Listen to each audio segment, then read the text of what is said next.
పాపం జగన్మోహన్ రెడ్డి పత్రికకు ఇన్ని కష్టాలు కాదు. గత వారం రోజుల నుంచి దాదాపుగా లెక్కర్ స్కామ్ బయటపడే దగ్గర నుంచి కూడా ఎలా కవర్ చేయాలనే విశ్వ ప్రయత్నం చేస్తూనే ఉన్నారు. తాజాగా ఇప్పుడు ఎవరైతే వెంకటేష్ నాయుడు భాగోతం బయటపడిందో, వెంకటేష్ నాయుడు నోట్ల కట్టలు లెక్క పెడుతూ కొన్ని వీడియోలను ఏదైతే సిట్టు రిట్రీవ్ చేసి బయటపెట్టిందో, ఆ తర్వాత పాపం సాక్షికి పెద్ద కష్టం వచ్చి పడింది. అటు వైసీపీ సోషల్ మీడియా కావచ్చు, ఇటు సాక్షికి కావచ్చు.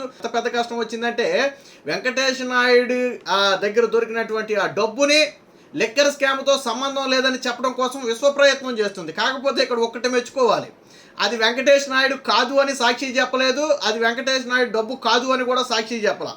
వెంకటేష్ నాయుడు డబ్బు అనే చెబుతుంది. కాకపోతే వెంకటేష్ నాయుడు అంట రియల్టర్ అంట, అంటే రియల్ ఎస్టేట్ బిజినెస్ చేస్తాడంట. దానికి సంబంధించిన డబ్బుని లిక్కర్ డబ్బుగా ముడిపెడుతూ చూపిస్తున్నారట. ఇది సాక్షి చేసినటువంటి ఆరోపణలు.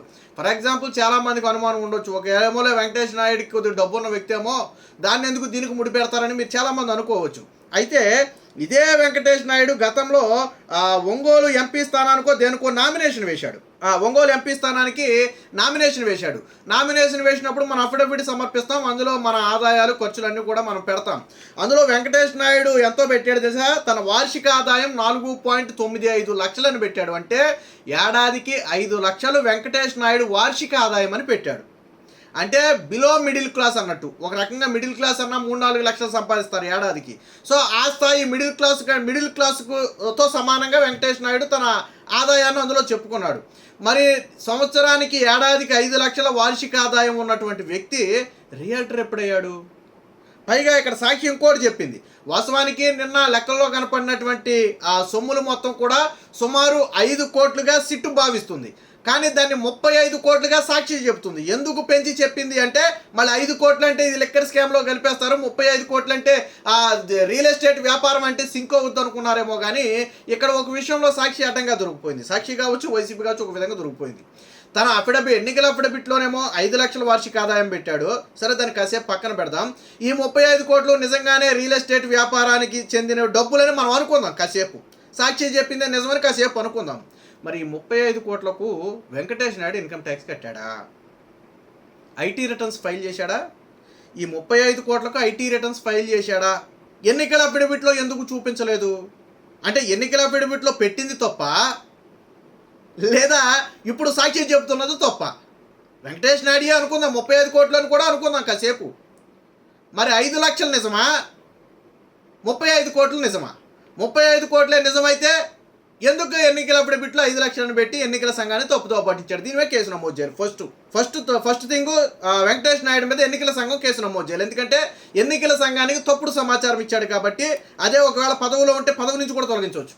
సరే, పదవిలో లేడు కాబట్టి మనోడు ఖచ్చితంగా దీని మీద కేసు నమోదు చేయాలి. First thing. రెండోది, ఐటీ రిటర్న్స్ ఎందుకు ఫైల్ చేయాలి? ఇప్పుడు ఐటీ నోటీసులు ఇవ్వాలి, వెంకటేష్ నాయుడుకి ఐటీ నోటీసులు ఇవ్వాలి. ఎందుకని? ఇన్కమ్ ట్యాక్స్ ఫైల్ చేయాలి, ఐటీ రిటర్న్స్ ఫైల్ చేయాలి.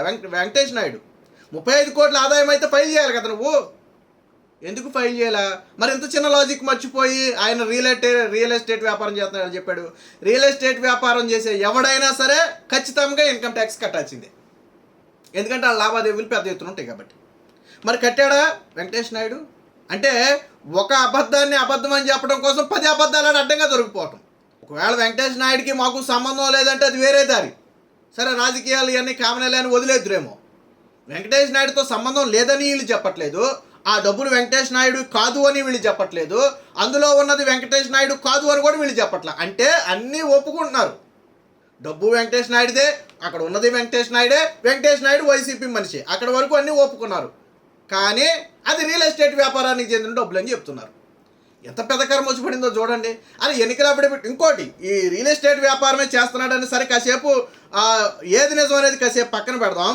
ఇదే వెంకటేష్ నాయుడు ప్రత్యేక విమానంలో టాలీవుడ్, బాలీవుడ్ చెందినటువంటి కొంతమంది ప్రముఖ హీరోయిన్లతో నిన్నైతే తమన్నాతో తిరిగినటువంటి ఫోటోలు బయటకు వచ్చాయి. సో చెక్కెళ్ళు కొట్టాడు ప్రత్యేక ఫ్లైట్లో. మళ్ళీ ఏదో అందరూ కలిసి వెళ్ళే ఫ్లైట్లో మనోడు వెళ్తే ఏదో యాదృచ్ఛికంగా కలిసారు అనుకోవచ్చు. బట్ ఇవి స్పెషల్ ఫ్లైట్లు, 2 లేదా 4 మాత్రమే కూర్చునే స్పెషల్ ఫ్లైట్లలో బాలీవుడ్ నటులతో కలిసి, హీరోయిన్లతో కలిసి వెంకటేష్ నాయుడు ఎలా చక్కెర్లు కొట్టాడు? ఎలా సంబంధాలు ఉన్నాయి? ఫిలిం ఇండస్ట్రీకి వెంకటేష్ నాయుడుకి ఉన్న సంబంధం ఏంటి? సినిమాల్లో ఏమైనా సొమ్మును పెట్టాడా? లేదా ఇంకా ఏదైనా తెర వెనక ఏదైనా రీజన్స్ ఉన్నాయా? ఇప్పుడు ఈ కోణంలో కూడా ఆలోచించాలి. తమన్నాతో చక్కెరలు కొడుతున్న ఫోటోలు తాజాగా బయటకు వచ్చాయి. 1 కాదు 2 కాదు, చాలా ఫోటోలు బయటకు వచ్చాయి. చాలా ఫోటోలు బయటకు వచ్చాయి. ఇవి తమన్నాలతో స్పెషల్ ఫ్లైట్లో వెళ్తున్నటువంటి ఫోటో ఇది కదా. మరి 5 లక్షల వార్షిక ఆదాయం ఉన్నటువంటి వ్యక్తి స్పెషల్ ఫ్లైట్లో చక్కెరలు ఎలా కొట్టాడా? సాక్షి చిన్న లాజిక్ ఎలా మర్చిపోయింది? తాగుడు కోతలు, లెక్కర్ స్కామ్ నిందితులకు రోతపత్రిక వత్రాసు, వాస్తవాలు రాసి వక్రీకరణ, సిట్టు పైనే బురద జల్లే యత్నం. సిబిఐ వివేక హత్య కేసు డీల్ చేయడానికి వచ్చిన సిబిఐ మీదే తిరిగి కేసు వేసినటువంటి చరిత్ర అనుకోండి. వెంకటేష్ నాయుడు రియల్టర్ అట, ఆ డబ్బు వ్యాపార లావాదేవీలదని అడ్డగోలు సమర్థన. 5 కోట్లను 35 కోట్లుగా సొంత లెక్క. ఆళ్లే 35 కోట్లను పెంచి చెప్పుకున్నారు. ఒంగోలు ఎంపీ స్థానానికి వెంకటేష్ చేసిన నామినేషన్లో ఏడాది సంపాదన 4.95 లక్షలే, అంటే కేవలం 5 లక్షలే. మరి కోట్లలో డబ్బు ఎక్కడి నుంచి వచ్చింది? ఖరీదైన కార్లు, చార్టర్డ్ ఫ్లైట్లలో ఎక్కడి నుంచి తిరిగాడు? 2000 నోట్ల పైన కూడా ఒక దుష్ప్రచారం జరిగింది. ఏమనంటే 2000 నోట్లు 2023 మే నాటికే రద్దయిపోయాయి కదా, మీరు ఎన్నికల్లో పంచారని చెప్తున్నారు కదా, 2024 మేలో ఎన్నికలు జరిగాయి, అప్పుడు ఎలా పంచుతారనేది వీళ్ళు అడిగినటువంటి వాట. వాస్తవానికి 2000 రూపాయల నోట్లు నేటికి చలామణిలో ఉన్నాయి. కొన్ని బ్యాంకుల్లో కానివ్వండి, లేదా పోస్టు ద్వారా ఆర్బీఐ అడ్రస్కు పంపి కానివ్వండి, ఆ డబ్బును మన అకౌంట్లోకి ట్రాన్స్ఫర్ చేసుకోవచ్చు. స్టిల్ ఇది కూడా ఉంది. నిన్నగాక మొన్న ఇదే సాక్షిలో దాదాపుగా 6,000 కోట్ల రూపాయలు ఇంకా బయటికి రాలేదని చెప్పి సాక్షిలో రాశాడు. అంటే ప్రజల వద్ద 6,000 కోట్ల రూపాయలకు సంబంధించిన 2,000 నోట్ల కరెన్సీలు ఉన్నాయని ఆర్బీఐ చెప్పింది. ఆ వార్తను సాక్షిలోనే రాశాడు. ఆర్బీఐ కూడా ఏం చెప్పింది, ఎప్పటికీ అవకాశం ఉంది, మీరు బ్యాంకుల్లో కొన్ని బ్యాంకుల్లో కానివ్వండి, లేదా బ్యాంకులకు వెళ్ళడానికి అవకాశం లేకపోతే ఒక అడ్రస్కి పోస్టు ద్వారా పంపేస్తే అందులోనే మీ అకౌంట్ నెంబర్ పంపితే ఆ అమౌంట్ మీ అకౌంట్కి డిపాజిట్ చేస్తారని కూడా చెప్పారు. అంటే మనిషి వెళ్లకుండా కూడా ఆ డబ్బును అకౌంట్లో క్రెడిట్ చేయించుకోవచ్చు. అంటే స్టిల్ 2,000 రూపాయల నోట్లు ఇంకా చాలామందిలో ఉన్నాయి. లేవని అలా చెప్తావు. రెండోది, ఈ వీడియో ఎప్పుడుదనేది కూడా చెప్పలా.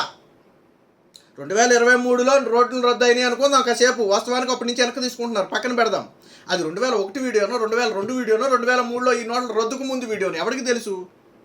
తెలియదు కదా. వీడియో రిట్రైవ్ అయింది, అది ఏ డేట్ రిట్రైవ్ అయింది అనేది తర్వాత కదా. మరి ఇవన్నీ వదిలేసి సాక్షి కేవలం ఆ వెంకటేష్ నాయుడిని, అంటే అందుకే చెప్పింది పాపం అటు వైసీపీ సోషల్ మీడియాలో కూడా పెద్ద కర్మ వచ్చి పడింది. వాళ్ళేమో పాపం సాక్షి చెప్పింది కదా అని చెప్పి పుసుకుని రియల్ ఎస్టేట్ వ్యాపారం అని చెప్పి పెట్టాక ఇప్పుడు తెలుగుదేశం పార్టీ, జనసేన ఏం చేసినాయి, ఆ ఎన్నికల అఫిడవిట్ బాగోతాన్ని బయటపెట్టినాయి. ఇప్పుడు సమాధానం చెప్పండి అంటే ఒక నోరు మీద పట్ల, ఐటీ రిటర్న్స్కి సంబంధించిన ఆధారాలు బయట పెట్టండి అంటే ఒక నోరు మీద పట్ల. ఎన్నికల కమిషన్కు తప్పుడు సమాచారం ఇచ్చినందుకు కేసు నమోదు చేయాలి వెంకటేష్ నాయుడు మీద. సాక్షి చెప్పింది నిజం అయితే బట్ వెంకటేష్ నాయుడు అనే వ్యక్తి లగ్జరీ లైఫ్ని అనుభవించాడు అనేది వాస్తవం. ఖరీదైన కార్లు, చార్టెడ్ ఫ్లైట్లు, ఆ ప్రముఖ హీరోయిన్లతో జల్సాలు, సో ఇవన్నీ ఖరీదుతో కూడుకున్న వ్యవహారాలు. మరి అంత డబ్బు ఎక్కడి నుంచి వచ్చింది? కేవలం 5 లక్షల వార్షిక ఆదాయం ఉన్న. పోనీ వెంకటేష్ నాయుడికి ఏదైనా తెర వెనక వ్యాపారం ఉంటే దానికి సంబంధించిన ఆధారాలు ఉండాలి. అది ఏ వ్యాపారమైనా కావచ్చు కదా. కానీ ఏమీ లేవు. అంటే కేవలం లిక్కర్ స్కాము సొమ్ములను ఆ చెవిరెడ్డి అనుచరుడిగా అటు నుంచి అటు షిఫ్ట్ చేసిన నేపథ్యంలోనే కొంత కమిషన్ రూపంలో పుచ్చుకున్నాడో లేదా వచ్చిందని కొద్దిగా సైడ్ చేసాడో మొత్తానికి జల్సాలు అనుభవించిన మాట వాస్తవం.